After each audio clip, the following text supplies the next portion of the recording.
katika mazingira ya kujua kuna wenzetu wako katika maeneo ya Arafa wakiwa wamesimama katika kisimamo cha Arafa.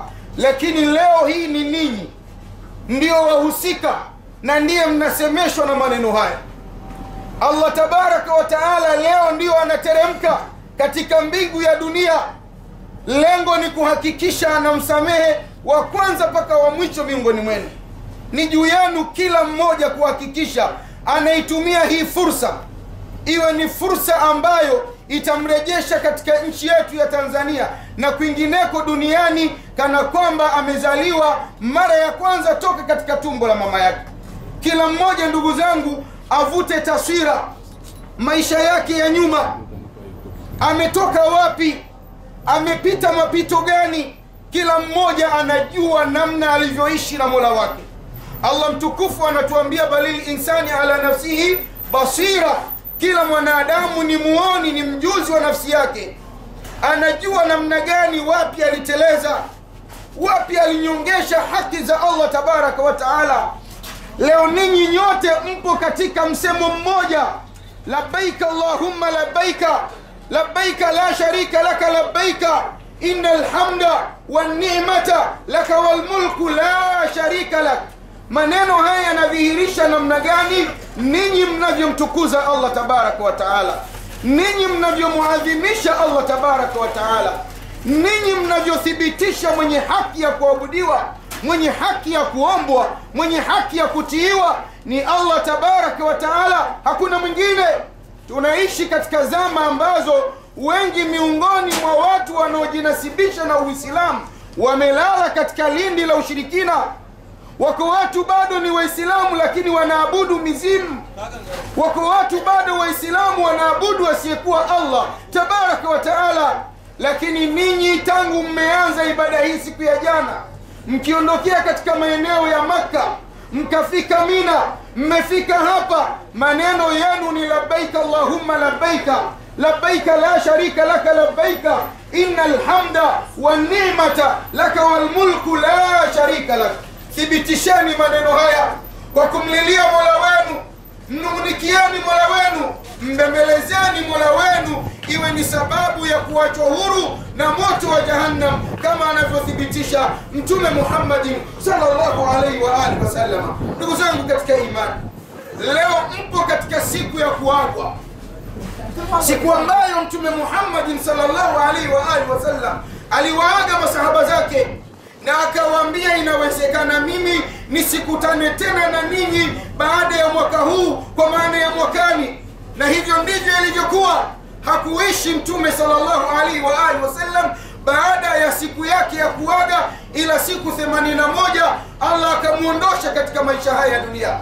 Lakini nini Mtume sallallahu alaihi wa alihi wasallam aliuaga umma wake? Wakati anauaga alisimika haki za mwanadamu.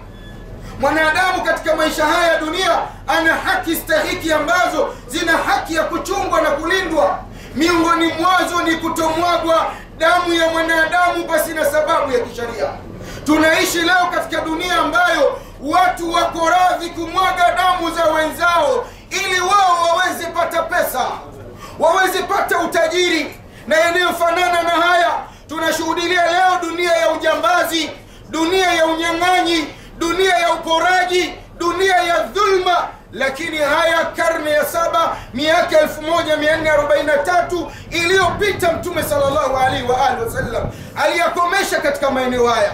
Si hivyo ndugu zangu katika imani, katika haki za mwanadamu ni mtu kutomvunjia adabu mwanadamu mwenzake, kutomshushia thamani mwanadamu mwenzake. Tunaishi leo katika dunia ya watu kuishi wakitafuta habari za watu, wakazitangaza wakazisema ili wapate kuwafedhehesha, wapate kuwadhalilisha, wapate kuharibu brandi zao ambazo wamezijenga katika jamii wanayoishi nayo. Ni juu yetu kuhakikisha tunalinda na kuchunga haki zetu kama Waislamu, tunalinda na kuchunga haki zetu kama wanadamu tuliyemwamini Allah tabaraka wa taala. Na tujue katika maisha haya ya dunia, maisha ya pamoja, maisha ya udugu aliyosimika Mtume sallallahu alaihi wa alihi wasallam kwa masahaba zake Madina, Aus na Khazraj, wakatengeneza umoja wa Ansar. Lakini Ansari na Muhajirin wakawa ndugu moja wenye mapenzi ya kweli, mapenzi ambayo yameleta ufunguzi wa mimi na wewe leo tu Waislamu. Waliishi wakivumiliana, mimi na wewe pia tuvumiliane. Tusiruhusu muda mwingine tofauti za masala ya kisharia ambazo zina misingi ya khilaf baina ahlul ilmi ikawa ni sababu ya sisi kugombana. Wanawazuoni wema wajuzi waliobobea katika elimu hawagombani katika masaili al-ijtihad, hawagombani katika masaili ambayo ni mukhtalafu fihi. Sisi leo umma wa Kiislamu unaparaganyika katika mambo ambayo wanawazuoni kwao wametofautiana. Kuna kauli hii na huyu ana dalili anazozitegemea, kuna kauli hii na huyu ana dalili anazozitegemea. Ni juu yetu kuheshimiana. Kile ambacho unakiona wewe ni sahihi kwa dalili ulizonazo kishike, lakini thamini na kwa mwenzako kwa dalili alizonazo na hicho alichokiona. Maisha ya namna hii yatatufanya kuwa ndugu moja, wenye kupendana, wenye kusaidiana, wenye kushirikiana, na mwisho wa siku ule udugu wetu wa kiimani utathibiti katika maisha haya tulionayo. Lakini leo tunaishi watu ukiwatazama kama vile ni wamoja, lakini wametofautiana. Kila mmoja moyo wake unamtazama mwingine kwa uadui. Sababu kubwa ni masailun ambayo wanawazuoni wameikhtilafiana kwayo. Tunashindwa sisi vumilia, na tunajua wanawazuoni wetu wanatuambia walitofautiana lakini hawakufarakana. Ndugu zangu katika imani, katika siku hii ya leo Mtume Muhammad sallallahu alaihi wa alihi wasallam alihusia umma wake, na haya ni miongoni mwa nyasia zake za mwisho kwa umma huu, juu ya umuhimu wa umma huu kuishi katika maisha ya kushikamana na kitabu cha Allah tabaraka wa taala na sunna za Mtume Muhammad sallallahu alaihi wa alihi wasallam. Mwenyewe anawaambia masahaba zake, taraktu fikum amrain ma in tamassaktum bihima lan tadhillu ba'di abada, kitabullah wa sunnati. Ninaondoka katika hii dunia, lakini nimeacha kwenu vitu viwili kamwe katu aslan hamuwezi kufarakana, hamuwezi kupotea ikiwa mtashikamana na viwili hivyo, kitabu cha Allah tabaraka wa taala na mwenendo wangu mimi Muhammad. Wako wapi leo Waislamu ambao wanaishi na Qur'ani katika maisha yao?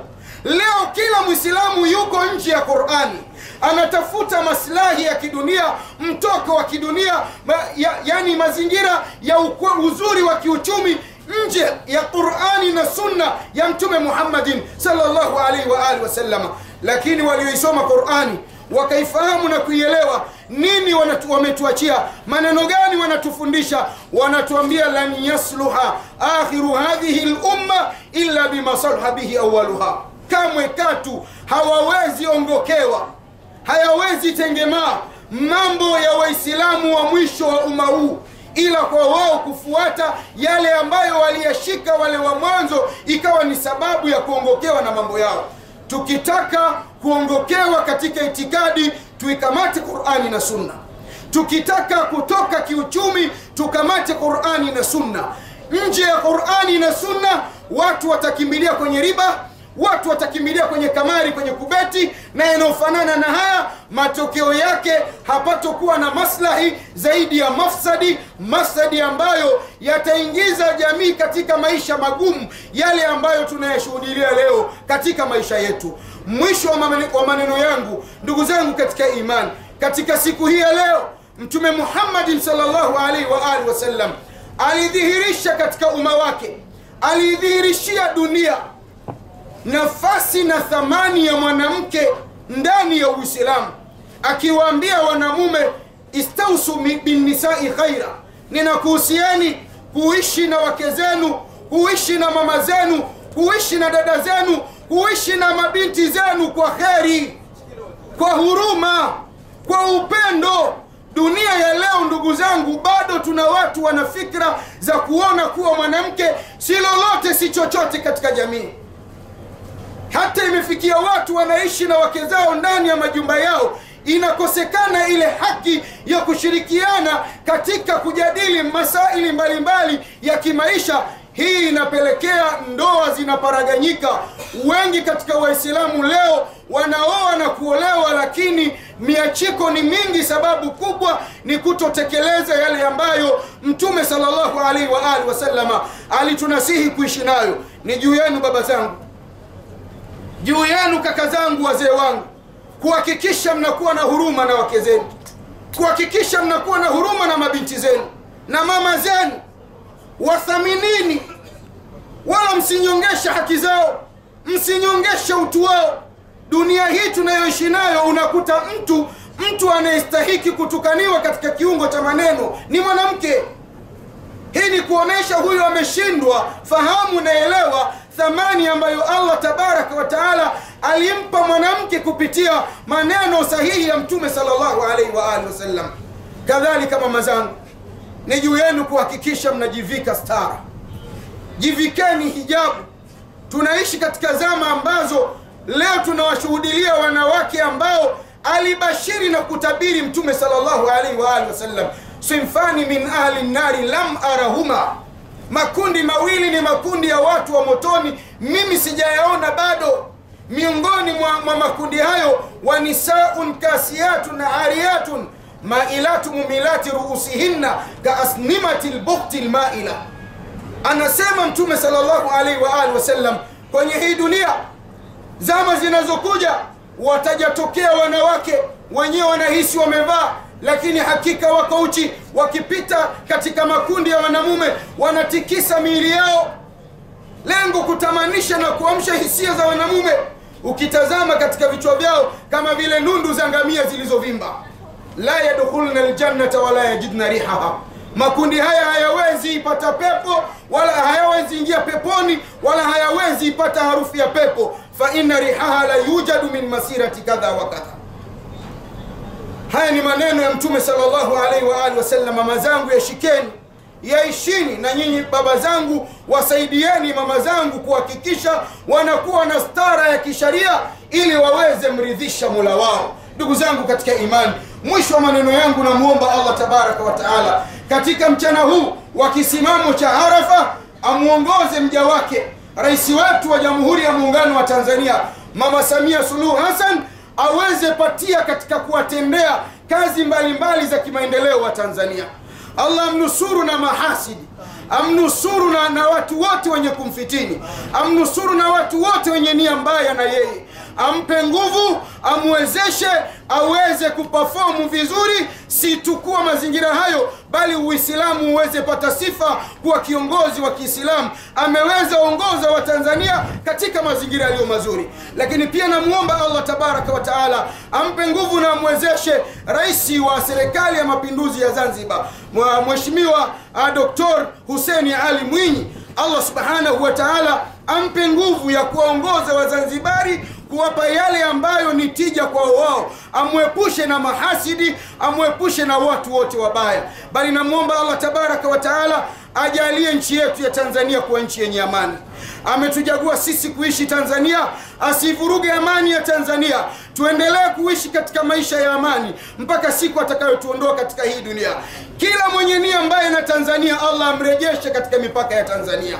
Allah aimiminie Tanzania iwe ni nchi yenye neema, yenye baraka, wa raia wa Tanzania wapate riziki katika mazingira mazuri. Lakini si hivyo, tunamuomba Allah tabaraka wa taala awape nguvu Waislamu wenzetu wa Tanzania ambao wako mahospitalini sasa hivi. Allah wanyenyue katika vitanda, awaponye maradhi yao, na wale walio katika sakarati al-mauti, ya Allah wajalie mwisho mwema. Ewe Allah, tunakuomba uturuzuku na utujalie hija yenye kukubaliwa na wewe. Ya Rabbi, jalia vitembea vyetu vya Safa na Marwa viwe ni vyenye kukubaliwa na wewe. Ya Rabbi, jalia tawafu zetu katika nyumba yako tukufu iwe ni yenye kukubaliwa na wewe. Ya Rabbi, tunakuomba upokee maombi yetu. Ya Rabbi, tunakuomba utujibu maombi yetu. Tupe yale tunayoyahitaji yenye kheri na sisi duniani kadhalika kesho ya Kiyama. Ya Rabbi, wasamehe wazazi wetu walio makaburini, waliotangulia mbele za haki. Allahumma ya Rabbi, panua makaburi yao, yatia makaburi yao nuru, jalia upendo baina yetu, tuondoke katika maeneo haya tukiwa ni ndugu moja ya Rabbi. Wa sallallahu ala Muhammad wa ala alihi wasallam, walhamdulillahi rabbil alamin, wa jazakumullahu khaira.